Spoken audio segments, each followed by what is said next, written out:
Thank you very much, Bandyopadhyay ji. Thank you very much. Now, Sri Dilip Bhai Pandya. Sri Dilip Bhai Pandya. धन्यवाद sir. लोकशाही में parliament है वो राजमहल कहलाता है देश का, और सीताराम के साथ राजमहल छूटने का मुझे बहुत आनंद है। मेरे को सौभाग्य मिला है कि सीताराम के साथ तो मैं वर्षों से जुड़ा हुआ हूँ। Both Sita and Ram. Both Sita and Ram. पर यहाँ सीताराम दोनों। सर, मैं हमारे नेता आदरणीय अरुण जी का धन्यवाद करता हूँ कि उन्हें मेरे लिए जो शब्द कहे उसके मैं धन्यवाद देता हूँ। मैं लीडर ऑफ अपोजिशन ने जो मेरे लिए कहा उसके लिए उनका धन्यवाद करता हूँ। और मैं कहना चाहता हूँ, मैं 8 साल की उम्र में राष्ट्रीय स्वयंसेवक का स्वयंसेवक बना, और मेरा सौभाग्य है कि लक्ष्मण राव इनामदार जो वकील साहब के नाम से प्रसिद्ध थे, वो मुझे मेरी उंगली पकड़ के राष्ट्रीय स्वयं संघ के शाखा में ले गए थे। बहुत कम लोग जानते होंगे कौन थे लक्ष्मण राव इनामदार। वही लक्ष्मण राव इनामदार था जिन्होंने एक चाय बेचने वाले को देश का प्रधानमंत्री बनाया। वो मेरे भी गुरु थे। ऐसा कहा जाता है, बहुत अच्छा कहा विरोध पक्ष नेता आज़ाद जी ने कि दिलीप भाई 8 साल से राष्ट्रीय स्वयंसेवक संघ में थे, उनको पहला बैठना था, क्यों पीछे आए। हमको अटल जी का एक वाक्य याद आता है, तो उनके चेले हैं, उनकी सीख हमारे जीवन में रग रग में फैली हुई है। उन्होंने कहा था कि राष्ट्र को परम वैभव स्थान पे लेने के लिए हम राजकारण में आए हैं। अगर हमारे मृत्यु के बाद गंगा जल में बहती हुई हमारी हड्डियों से कान लगा के भी कोई सुनेगा तो उससे मालूम पड़ेगा, वो सुनाई देगा, भारत माता की जय। मैं वही सिद्धांत से जिया हूँ, वही सिद्धांत से आया हूँ। बहुत कम लोग जानते हैं दीनदयाल उपाध्याय कौन थे।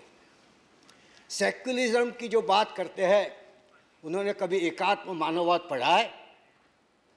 वो कहते हैं चलो दिया जलाए जहाँ अभी भी अंधेरा है। मैं 1961 में सबसे पहले जनसंघ में आया। मैं कॉलेज में बॉम्बे में पढ़ता था।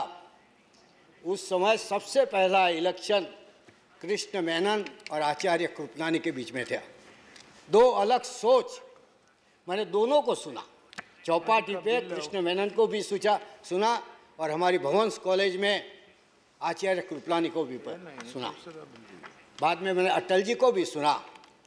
और मेनन की जो जीत हुई, उस समय के जो प्रधानमंत्री थे उनकी इतनी इम्प्रेशन थी, मेनन की हार वो मेरी हार है, और मेनन जीत गए। मैं बहुत लंबा तो नहीं कहना चाहता, कम कहना चाहता हूँ। मेरा सद्भाग्य रहा नवनिर्माण आंदोलन में जयप्रकाश नारायण के नेतृत्व में मैंने काम किया।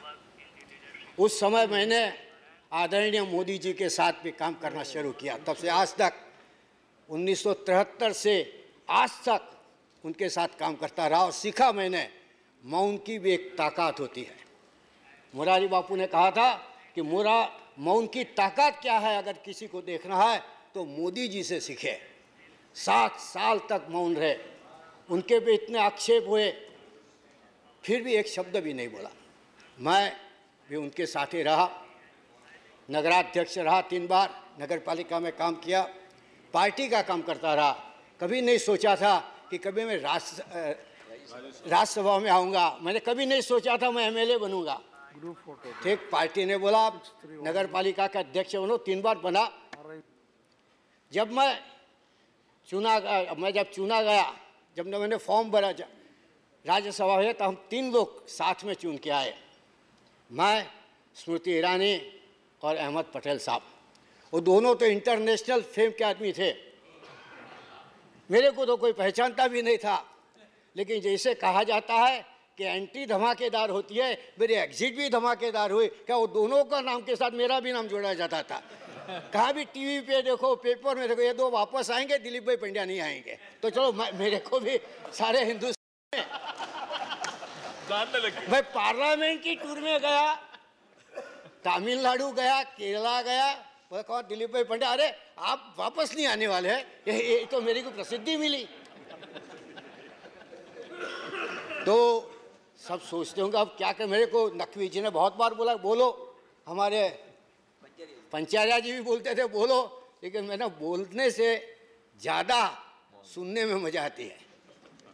बोलते कुछ लोग हर बार बोलते हैं,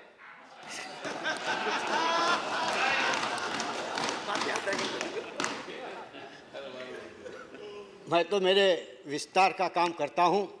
आखिर में एक दो बात ही कह के मेरे बात समाप्त करूँगा। 1984 में 2 सीट बीजेपी की आई थी, उनमें से 1 सीट महसाणे की आई थी, और उस समय का मेरा सौभाग्य था, मैं उसका इंचार्ज था वो इलेक्शन। एक आंध्र से आई थी, एक आंध्र से आई थी जो नरसिंह राव जी को हरा के चुन के आया था बीजेपी का। सर उस समय 1 सीट चुन के आए जब महसाणा हमने पेड़े बांटे थे कि चलो अब 0 से स्टार्ट करते हैं और ऐसे ऊंडी छलांग मारेंगे, सारे हिंदुस्तान को हम सर कर लेंगे। कर दिया था। हमारे सब नेता, कोई नर्वस नहीं हुआ, कार्यकर्ता भी नर्वस नहीं हुआ। अटल जी, अडवाणी जी, प्रबोध महाजन जी, सब नेता सारे हिंदुस्तान का प्रवास करने को निकला। तो अगर 2 सीट आती तो कोई रजा पे निकल जाता, कोई विदेश चला जाता, लेकिन नहीं, हमारा ये नेतृत्व है कि हम कभी डरते नहीं, न दैन्यम न पलायनम, हम कभी दीनता से जीते नहीं है, हम कभी पलायनवाद में हम नहीं मानते हैं, जहाँ रहते हैं हम खड़े रहते हैं। तो आज इसका ही प्रभाव है कि राष्ट्रपति राष्ट्रीय स्वयंसेवक संघ के हैं, कल से उपराष्ट्रपति भी राष्ट्रीय स्वयंसेवक संघ के होंगे, प्रधानमंत्री भी राष्ट्रीय स्वयं संघ के हैं,